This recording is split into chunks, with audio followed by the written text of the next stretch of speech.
भारत में लोग हेलमेट नहीं पहनेंगे, लेकिन फोन पर कवर और स्क्रीन गार्ड जरूर लगाएंगे। चाहे अपना सर फूट जाए, लेकिन मोबाइल को कुछ नहीं होना चाहिए। लड़की, डॉक्टर साहब मेरा बेटा बाइक से गिर गया। डॉक्टर, मैं हिंदी में अच्छा नहीं हूँ, कृपया मुझे अंग्रेजी में बताओ। लड़की, मेरा लौंडा गिरौंडा हीरो होंडा ब्रोकन हड्डी, कर दे पट्टी।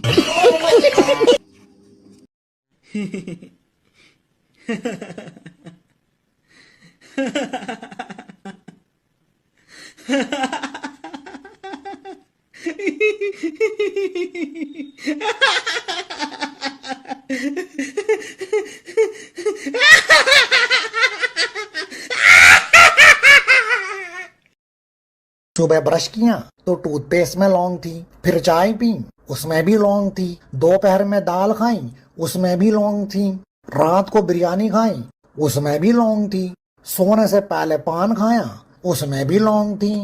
अरे तो कहना क्या चाहते हो? It's been a long day. दुख क्या है? 7 बजे नींद खुले और पता चले अब वापस नहीं सोना। खुशी क्या है? रात को 2 बजे नींद खुले और पता चले कि अभी 5 घंटे और सोना है। डबल खुशी क्या है? रात को नींद खुले और पता चले कल तो छुट्टी है। जापान में 2 भाई रहते थे। एक का नाम जो था, दूसरे का नाम वो था। एक रात जो को बाथरूम में भूत दिखा। जो डर गया और उसने वो को आवाज लगाई। वो दौड़ते हुए बाथरूम में आया और भूत को देखते ही उसका हार्ट फेल हो गया और वो मर गया। बस उसी दिन से कहावत हो गई, जो डर गया वो मर गया। पूरा सुनिए, मजा आएगा। मुझे तो अपनों ने लूटा, गैरों में कहाँ दम था। मेरी हड्डी वहाँ टूटी जहाँ हॉस्पिटल बंद था। मुझे जिस एम्बुलेंस में डाला उसका पेट्रोल कम था। मुझे रिक्शे में इसलिए बैठाया क्योंकि उसका किराया कम था। मुझे डॉक्टरों ने उठाया, नर्सों में कहाँ दम था। मुझे जिस बेड पे लेटाया उसके नीचे बम था। मुझे तो बम से उड़ाया, गोली में कहाँ दम था। और मुझे सड़क में दफनाया क्योंकि कब्रिस्तान में फंक्शन था।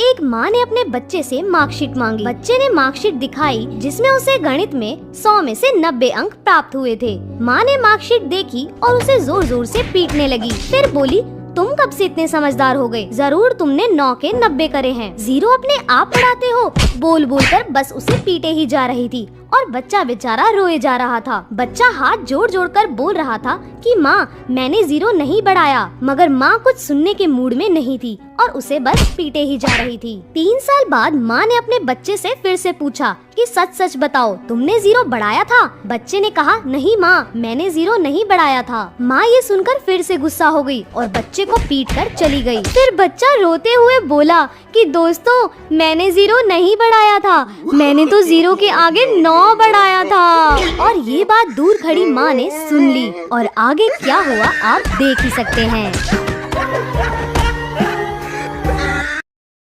पिंटू एक बार अपने घर की लाइट सुधार रहा था, तभी उसके ऊपर बिजली का तार गिर गया। पिंटू तड़प तड़प कर मरने ही वाला था कि अचानक उसे याद आया कि बिजली तो सुबह से बंद है। वापस उठकर हंसते हुए बोला, साला याद नहीं आता तो आज मर ही जाता। When you study, you pass. And when you pass, you get happy. And when you get happy, you play. And when you play, you get tired. And when you get tired, you get sick. And when you get sick, you die. So don't study.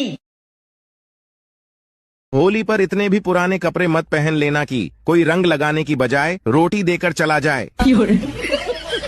दोस्तों, 2 लड़के लड़की शादी करना चाहते थे, लेकिन लड़की का बाप चाहता था कि शादी ना हो। इसलिए उसने लड़के के सामने एक शर्त रखा कि अगर बारात में कोई भी बूढ़ा आदमी आया तो शादी नहीं होगी। लड़के ने मजबूरी में शर्त मान ली। जब बारात लड़की के घर जाने के लिए निकलने वाली थी, तभी लड़के के नाना ने कहा, मैं भी जाऊंगा बारात। लोगों ने समझाया कि अगर आप गए तो शादी नहीं होगी। नाना बोले, चाहे कुछ भी हो, लेकिन मैं जाऊंगा। लोगों ने फैसला किया कि बूढ़े नाना को डिग्गी में बैठा लो, लेकिन उन्हें बाहर मत निकालना। नाना को डिग्गी में डाल दिया गया। जब बारात पहुंची तो लड़की के बाप ने फिर से टांग अड़ा दी और लड़के से कहा, शादी तभी होगी जब तुम पास के इस तालाब से पानी की जगह दूध बहवा दो। बारातियों ने कहा, यह तो पॉसिबल नहीं है। बारात वापस आने लगी, तभी नाना ने डिग्गी से आवाज लगाई, बस इतनी सी बात के लिए तुम सब वापस जा रहे हो? जाओ, जाकर लड़की के बाप से कह दो कि हमने दूध का इंतजाम कर लिया है, आप तालाब का पानी खाली करा दो।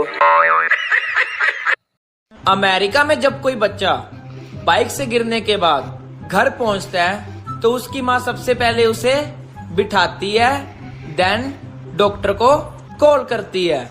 और जापान में जब कोई बच्चा बाइक से गिर जाता है तो उसकी माँ सबसे पहले उसके फ्रैक्चर चेक करती है और फ्रैक्चर चेक करने के बाद उनपे बैंडेज करती है। और जब मैं बाइक से गिरता हूँ तब माँ, हाँ बेटा मैं बाइक से गिर गया। क्या?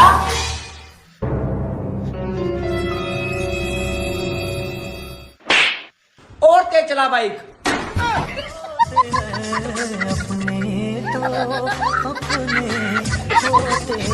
दोस्तों, एक बार एक राजा के राज्य में महामारी फैल गई। चारों ओर लोग मरने लगे। एक रात राजा को एक सपना आया कि हे राजा, तुम्हारी राजधानी के बीचों बीच जो पुराना सूखा कुआं है, अगर अमावस्या की रात को राज्य के हर घर से एक एक बाल्टी दूध उस कुएं में डाल दिया जाए तो अगली ही सुबह ये महामारी समाप्त हो जाएगी। राजा ने अगले दिन पूरे राज्य में यह घोषणा करवा दी कि महामारी से बचने के लिए अमावस्या की रात को हर घर से कुएं में एक एक बाल्टी दूध डालना जरूरी है। अमावस्या की रात जब लोगों को कुएं में दूध डालना था, उसी रात राज्य में रहने वाली एक कंजूस बूढ़ी औरत ने सोचा कि सारे लोग तो कुएं में दूध डालेंगे, अगर मैं एक बाल्टी पानी डाल दूं तो किसी को क्या पता चलेगा। उस कंजूस औरत ने रात में चुपचाप एक बाल्टी पानी कुएं में डाल दिया। अगले दिन जब सुबह हुई तो महामारी समाप्त नहीं हुई। राजा ने जब कुएं के पास जाकर इसका कारण जानना चाहा तो उसने देखा कि सारा कुआं पानी से भरा हुआ है। दरअसल दोस्तों, ऐसा इसलिए हुआ क्योंकि जो विचार उस बूढ़ी औरत के मन में आया था वही विचार सभी लोगों के मन में आ गया और सबने कुएं में दूध की जगह पानी डाला। दोस्तों, बात सिर्फ इतनी सी है कि जब भी कोई ऐसा काम आता है जिसे बहुत सारे लोगों को मिलकर करना होता है तो अक्सर हम अपनी जिम्मेदारियों से यह सोचकर पीछे हट जाते हैं कि कोई न कोई तो कर ही देगा। एक बूढ़ी औरत 2 लाख रुपए जमा करने बैंक जाती है। मैनेजर ने बुढ़िया से पूछा, इतने पैसे आपके पास कहाँ से आए? बुढ़िया बोली, मैं शर्त लगाती हूँ कि आपको भी शर्त लगानी है। मैनेजर बोला, नहीं। बुढ़िया ने कहा, वैसे भी आप मुझसे शर्त नहीं जीतेंगे। मैनेजर को गुस्सा आया और वह शर्त लगाने के लिए तैयार हो गया। बुढ़िया बोली, शर्त यह है कि कल सुबह 10 बजे मैं आपको 2 थप्पड़ मारूंगी और आपका पूरा शरीर हरा हो जाएगा। अगर ऐसा नहीं हुआ तो मैं आपको 10,000 दूंगी और यदि ऐसा हो गया तो आप मुझे 10,000 रुपए देंगे। मैनेजर सोचा, ऐसा संभव थोड़ी है। उसने शर्त मान ली। अगले दिन बुढ़िया अपने वकील के साथ बैंक पहुंची और शर्त के अनुसार उसने मैनेजर को जोर से 2 थप्पड़ मारे। इतने में वकील दीवार से सिर पीटने लगा। मैनेजर ने बुढ़िया से पूछा, ये आपके वकील को क्या हो गया? बुढ़िया मुस्कुराते हुए बोली, मैंने इससे 20,000 रुपए की शर्त लगाई थी कि आज सुबह ठीक 10 बजे मैं बैंक के मैनेजर को 2 थप्पड़ मारूंगी।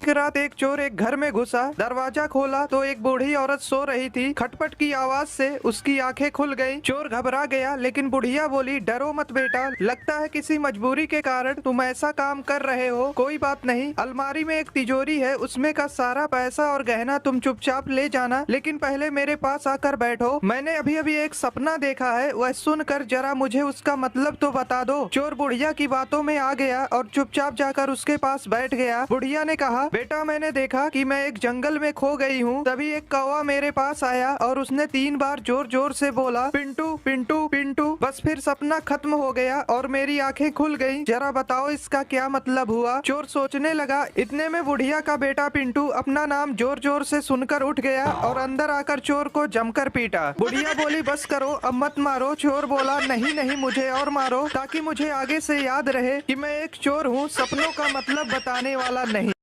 CBSE, UPSC, दिन में सोडा, रात को लस्सी, ICSE, NTSE, गोल करेंगे रोनाल्डो मेसी। बोर्ड एग्जाम में होने वाली है सारे बच्चों की ऐसी की तैसी चिंता ता चिता चिता चिंता ता ता। एक अमीर लड़की को स्कूल में गरीब परिवार पर निबंध लिखने को कहा गया। जरा गौर फरमाइए, लड़की ने क्या लिखा। एक गरीब परिवार था, पिता गरीब, माँ गरीब, बच्चे गरीब। परिवार में 4 नौकर थे, वो भी गरीब। स्कॉर्पियो कार थी, वो भी टूटी हुई थी। उनका गरीब ड्राइवर बच्चों को उसी टूटी कार में स्कूल छोड़ के आता था। बच्चों के पास पुराने एप्पल iPhone 8 मोबाइल थे। बच्चे हफ्ते में सिर्फ 3 बार ही ताज होटल में खाना खाते थे, बाकी दिन घर पर ही खाते थे। घर में सिर्फ 2 ही एसी थे और वो भी सेकेंड हैंड। सारा परिवार बड़ी मुश्किल से ऐश कर रहा था।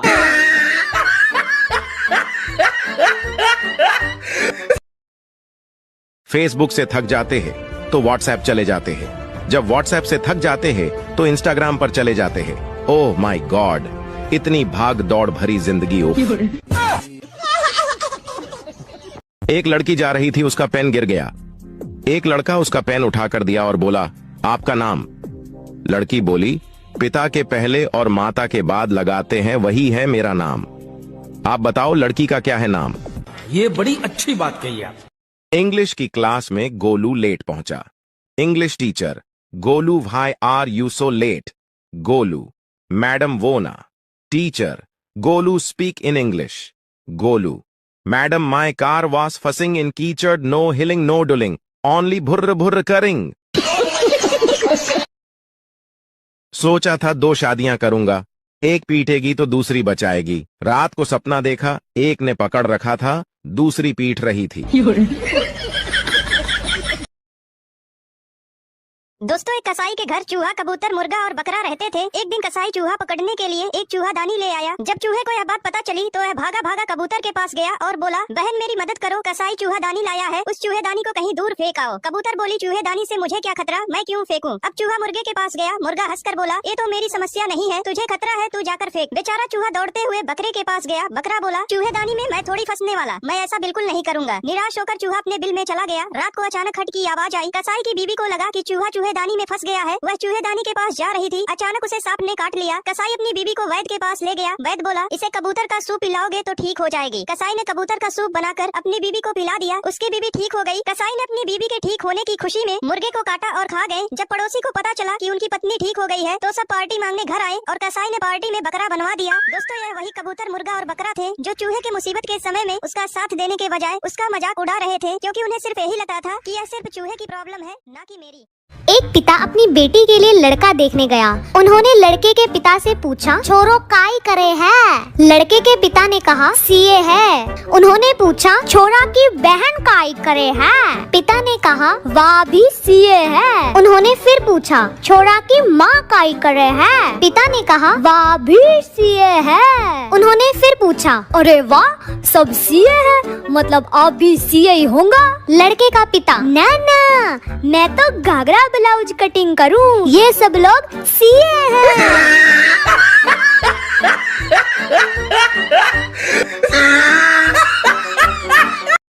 एक लड़का एग्जाम हॉल में बैठा था। पेपर बहुत टफ था। वह चीटिंग करना चाहता था, लेकिन एग्जामिनर बहुत स्ट्रिक्ट था। थोड़ी देर बाद लड़के ने एग्जामिनर को अपने पास बुलाया और उसके कान में कुछ फुसफुसाया। एग्जामिनर चुपचाप जाकर चेयर पर बैठ गया और वहीं बैठा रहा। सभी छात्रों ने खूब चीटिंग की। एग्जाम खत्म हुआ तो सभी ने बाहर आकर उस लड़के से पूछा, भाई तूने एग्जामिनर को ऐसा क्या बोला कि वो चेयर से उठे ही नहीं? वह लड़का शर्माते हुए कहा, मैंने बोला था सर, पीछे से आपकी पैंट फटी है।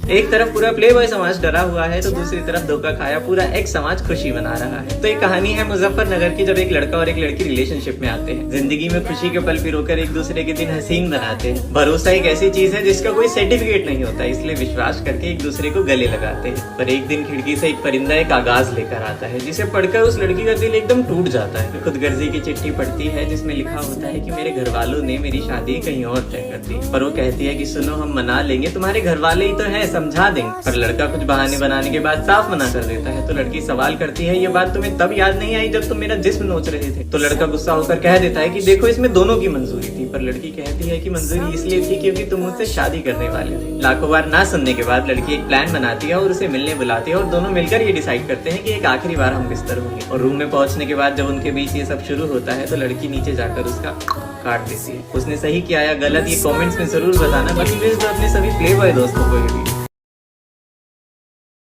तुम्हें पता है एक जेंटलमैन कौन होता है? जो तुम्हारी बकवास बातें भी बड़े गौर से सुने, जो तुम्हारा रंग रूप दौलत देखकर नहीं, तुम्हारी मासूमियत देखकर तुम्हें प्यार करे, जो तुम्हारी बिना फिल्टर वाली फोटो की भी तारीफ करे और जब तुम इनसिक्योरिटीज हो तो इग्नोर नहीं क्लियर करे, जिसे तुम्हारे जिस्म से नहीं बालों से खेलना पसंद हो।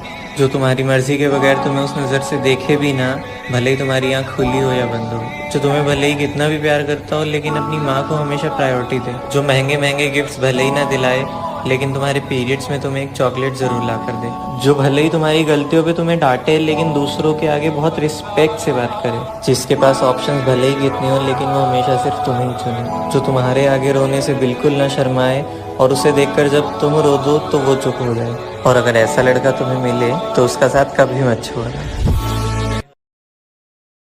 भारत पाकिस्तान के बीच जो लड़ाई हुई उसमें कुछ भी अच्छा नहीं हुआ, लेकिन एक चीज जो अच्छी हुई वो ये हुई कि हमें पता चल गया हमारे देश के लिए कौन कौन वफादार है। इस 6 दिन की लड़ाई में भारत के हर नागरिक ने इंडियन आर्मी का बहुत साथ दिया, पर एक सेक्शन और था ऐसा जिसने पूरे भारतीयों का साथ दिया, वो थे हमारे इन्फ्लुएंसर्स। हाँ, इस लड़ाई में हमारी इंडियन मीडिया ने काफी झूठी खबरें फैलाई, लेकिन अगर हमारे इन्फ्लुएंसर्स नहीं होते तो हम भी पाकिस्तान की तरह झूठी बातों में उलझ कर रह जाते। लोगों ने मीडिया से ज्यादा वीडियो क्रिएटर्स की सुनी। लिटरली पाकिस्तानी एक्टर्स हारने के बाद भी विक्ट्री परेड निकाल रहे हैं, पर हमारे एक्टर्स तो सारे चुप रहे और कुछ इन्फ्लुएंसर्स भी चुप रहे ताकि उनकी ऑडियंस न चली जाए। पर जो बोले उन्होंने हमें एक हौसला दिया और ऐसे वक्त में हिंदू मुस्लिम करने से रोका। एक नया फोन लेकर उसकी अनबॉक्सिंग वीडियो बना देना, चाची को साड़ी दिला देना या फिर वीडियो कॉल पे एक दूसरे को गाली दे देना। अगर तुम्हारी नजर में कंटेंट इसे कहते हैं तो जाकर प्यार से फॉलो करो। पर चलो आओ थैंक्स बोलते हैं उन लोगों को जिन्होंने ऐसे वक्त में हमारे देश का साथ दिया। कमेंट्स में उस इन्फ्लुएंसर को, उस वीडियो क्रिएटर को टैग जरूर करना जिसने आपको सबसे ज्यादा होप, जिसकी वीडियो आपने सबसे पहले देखी और जिसने आपको सही इन्फॉर्मेशन दी। भेज दो सबको ये वीडियो।